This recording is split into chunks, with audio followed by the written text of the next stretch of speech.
Hello everyone, and thank you for joining us here for the Hypervision podcast.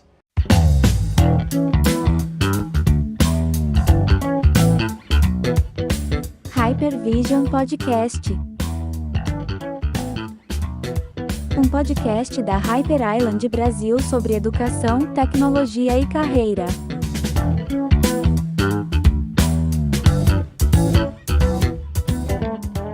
Today we are going to do it in English. I have my dear friend and colleague, Tim Lucas from Hyper Island is here with me.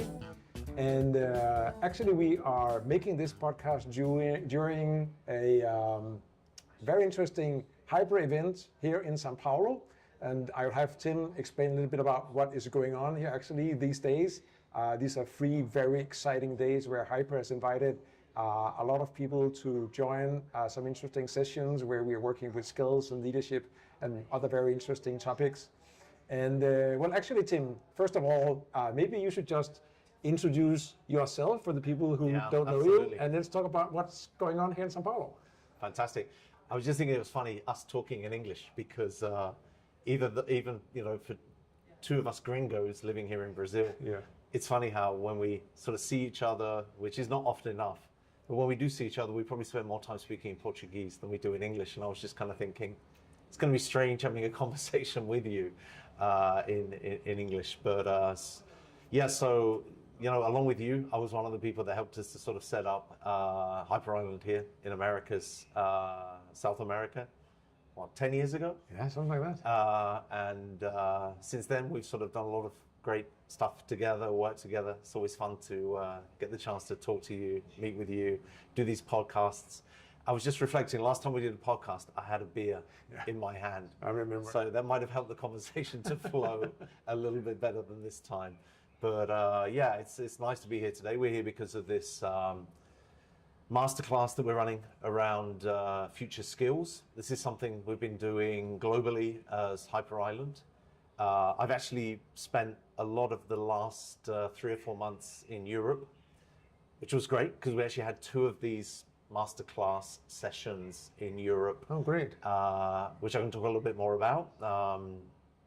They were just one day. The session that we're running, the workshop that we're running here in Sao Paulo at the moment is 3 days. Okay. The ones that we ran in Milan and London were 1 day. They had a very specific focus, which was much more based around AI and the use of AI, which was a lot of fun. And the one that we're running today or these 3 days, is a little bit more open around exploring different themes. And I think it's nice that we're trying to kind of use this idea of future skills in a way that's quite open. We can do a 1-day workshop, we can do a 3-day workshop. We've actually got a 4-day workshop coming up in Stockholm at the beginning of September. Mm-hmm. So it's been fun to kind of roll this thing out on a bit of a world tour. I think we need some t-shirts to go with it, would be nice. But yeah, it's been good. And good to see you here today. Yeah, definitely. It's very good to see you also. So this session coming up in Stockholm, 4 days, you say, what's the topic going to be? So I'm really excited about Stockholm because I think we are going to do a bit of a blend of some of the things we've been doing in the other workshops. And we've got a nice little additional new element on the 4th day. So the 3 days, we will have some specific focus around the future of creativity, future of innovation. We'll be bringing some different tools around some of these skills that we talk about. Maybe we can take a little bit more of a deep dive into what those skills actually are, what they mean to us at Hyper Island. But then actually we will bring that 1-day workshop that we developed, myself along with Anna Carlson, that we were doing in Milan and London. We'll run that session in Stockholm. And we'll also have a 4th day in Stockholm where people that are traveling into Sweden to do the session can actually get to meet a few startups. So we're going to make some contacts, and I know that the Hyper Island team in Stockholm have a lot of great contacts with some of those, and it's funny, we still say startups for people like Spotify and some of those other great examples of Swedish companies, but we're going to set up some meetings where people from some of that sort of Stockholm startup scene can come in and talk a little bit about where they're at, because I think whenever we can do something and connect what we do here with Stockholm. It's always great to see how that scene is evolving. That must be very interesting, right? Because, I mean, as you say, many of those startups that we have followed for the last 5 or 10 years have now grown up, right? So understand what does that mean also to grow up for them is something, because what we see a lot here, also in Brazil and elsewhere, is that people start their startups and then when they get successful, what is next, right? You need to shift gear. What happens, in that journey that you have to grow? It's a really good point, and that's actually one of the key factors around what we hope to do on the 4th day in Stockholm. I know that one of the groups of people that are coming with us, they're actually from a really amazing startup fintech from Argentina. Oh. And in conversing with them, one of the things they really would like to explore in Stockholm is exactly that fact of once you hit a little bit more middle age as a startup, what do? They're really interested in things like, the Spotify model of working around Agile was great, but how is it being adapted within Spotify? Yeah. What have they learned as they go into sort of the second decade of their existence? Right. So I think it's really, that's such a good point that you bring up, that I think there's a global interest now in understanding how have some of these companies that we kind of always used as references for great startups in their early days, what happens when they start to mature? What are some of the difficulties and challenges that you start to see? How does it affect the leadership model, the ways of working, and all of those things? And I think that for the company that I've been talking to in Argentina, it's almost what could we learn so that maybe we could avoid some of the pitfalls of being that startup that scales and then goes into that next level of trying to understand a lot of issues around, whether it's around ways of working, whether it's around governance, whether it's around leadership. So I'm really excited for us to be able to offer a little bit of that as well. What always intrigues me is this, when we talk about startup many times, we talk about agile and how you can give more independence and the decentralization to the teams. At the same time, you need alignment in order to keep a larger company coherent. So how do you actually balance that? I think hearing how companies can, on the one way, independence and decentralization for the teams, and then the other hand, you need alignment. It is to be like one company, one way.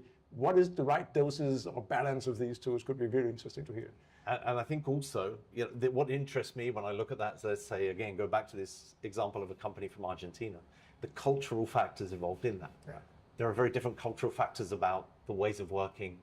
Let's say from an Argentinian company, we know that from our work here in South America, compared to a Scandinavian company. And I think what really interests me thinking around that was just recently we did some work with Spotify, but in New York. And it was fascinating to see how even for the global team of Spotify, when they're together in New York, there are those little elements of that Swedish culture that are still evident. Right. The way we make decisions, the way we need to have that level of democracy about everyone being involved. And that led to a lot of conversations within the team there about, Spotify is seen as this model of agility, but at the same time, there are elements of that Swedish culture that, whether we are conscious of them or not, they're still there. They're still kind of, that iceberg model. Maybe they're a little bit below the surface, but they still determine a lot of the everyday decision-making processes. Now you make me curious, Tim. I need to ask this question. Do they have a fatal wall? So I think it's a great question. You've been to Spotify with me before. Yeah. We've been there before. I think we've tried to find it. And we didn't break into Spotify, but we've taken some of our clients around Spotify buildings in Stockholm before.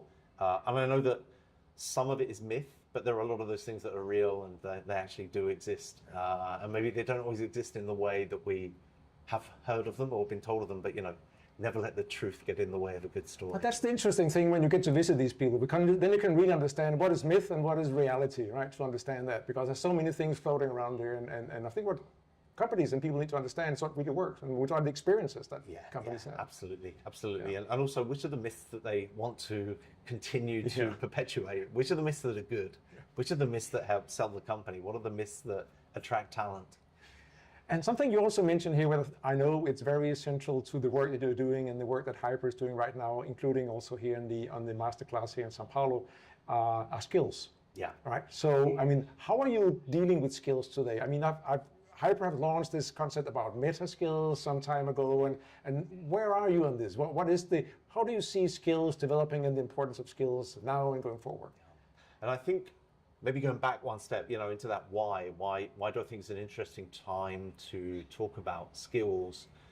I think one of the drivers for me was we talk a lot about mindset, we talk a lot about behaviors, but actually skills allows us to give that a focus and to actually think a little bit more about how do we, through certain actions, actually start to develop those skills. And I think there's been a recent interesting kind of development in that, looking at LinkedIn. LinkedIn have announced quite recently that their algorithm is making some slight adjustments so that they want that if you are an employer looking for employees, if you're using LinkedIn, the algorithm now will direct you much more based on the skills that you're looking for and on people's skills. Now, obviously, in the past, it was much more about your historical background, about where you worked, what company you worked for. Is it a similar workplace? Is it, where you studied, what grades you got, what were your sort of professional and academic background? I think that shift into thinking around skills is actually quite interesting. And one of the things that I've read in the reports from LinkedIn is it might actually lead to some different profiles of talent being rewarded, or actually a balancing so that we get more of a diverse kind of talent pool that gets recognition. So for example, they were talking about how looking at skills as a defining factor when we look at employing people actually means a lot more females get access to specific jobs that probably in the past they were excluded from. Especially one of the interesting areas was around AI.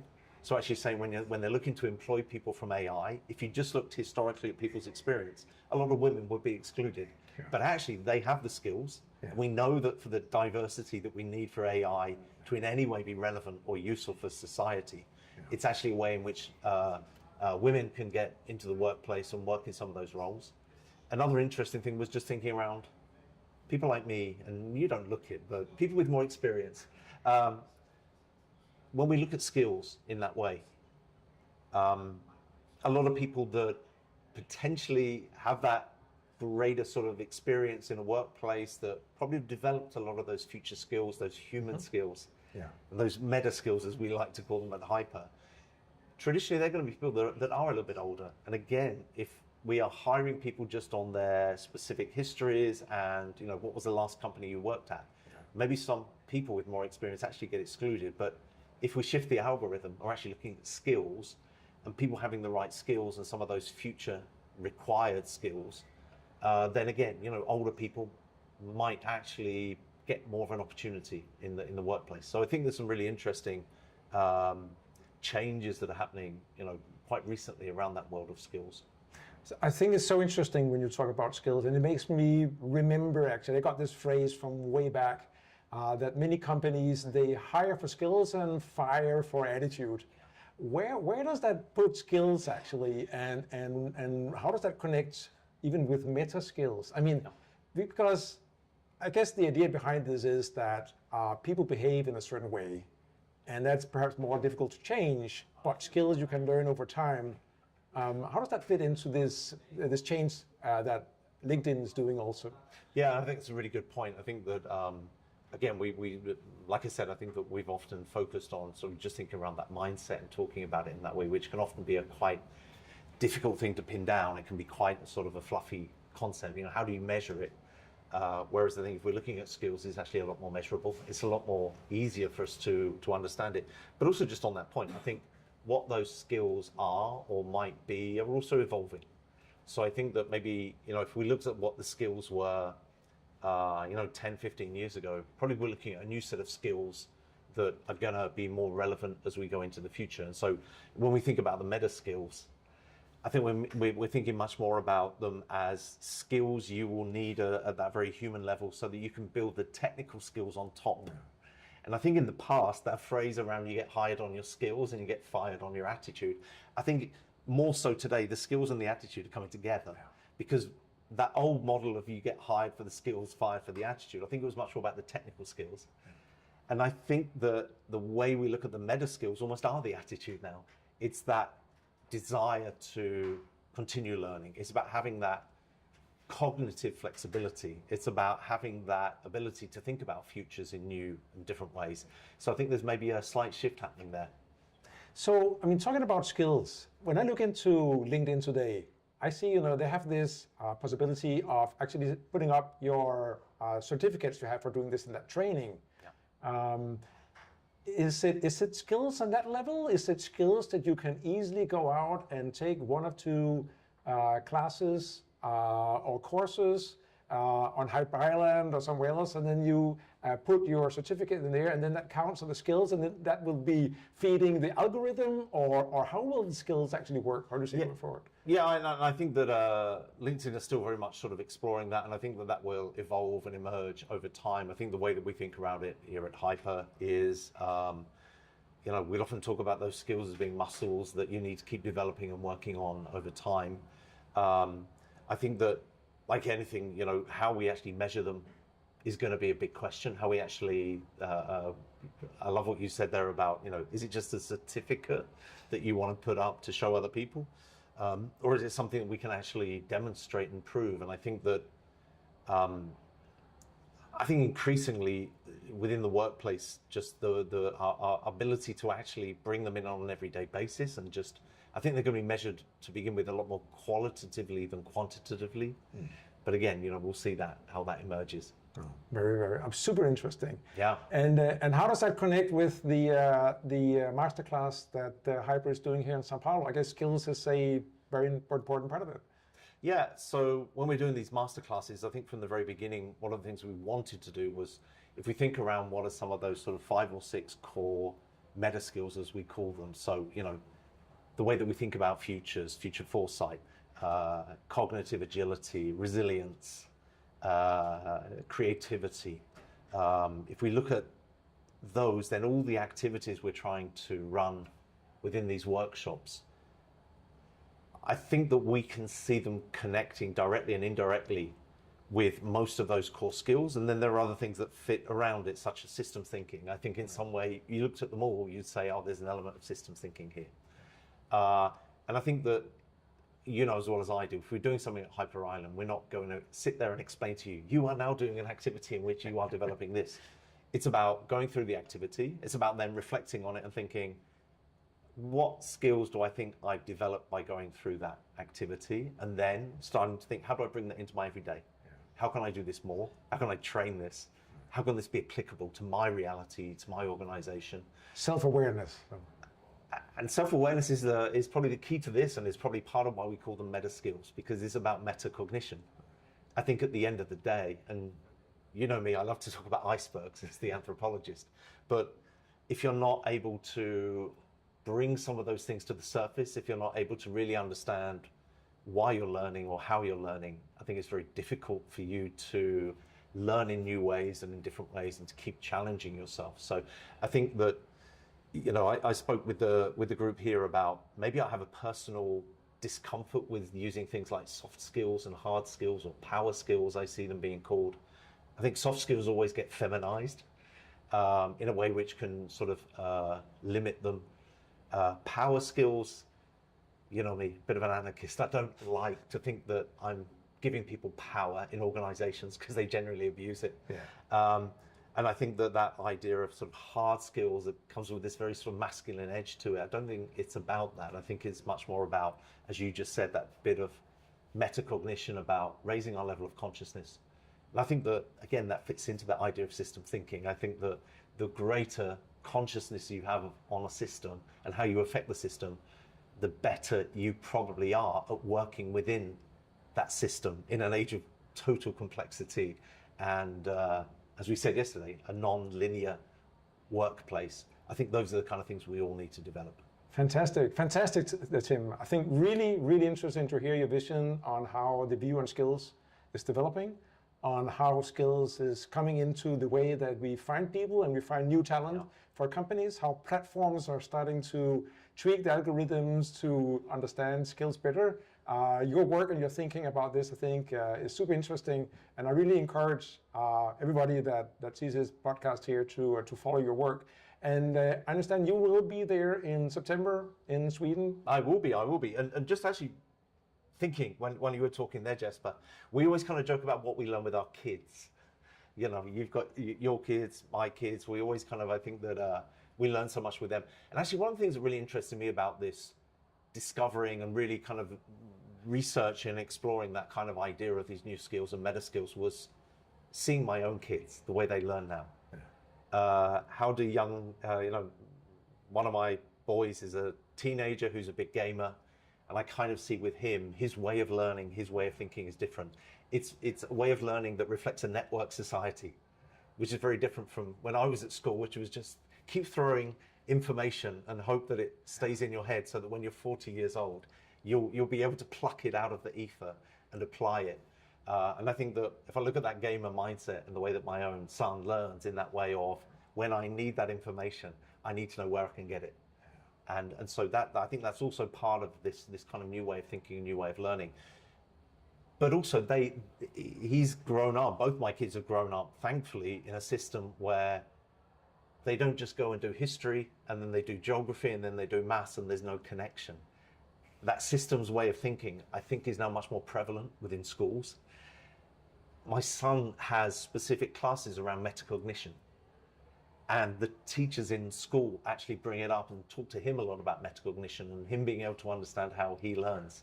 And that, to me, again, is another sign that these things are out there. It's just maybe different parts of society are adopting them, are picking them up quicker. And I think that helping to bring this into our clients and organizations is only really helping them to maybe reflect and be able more better to able to adapt to when younger people start coming into the workplace as well. Because the next generation of people coming into the workplace are gamers. Yeah.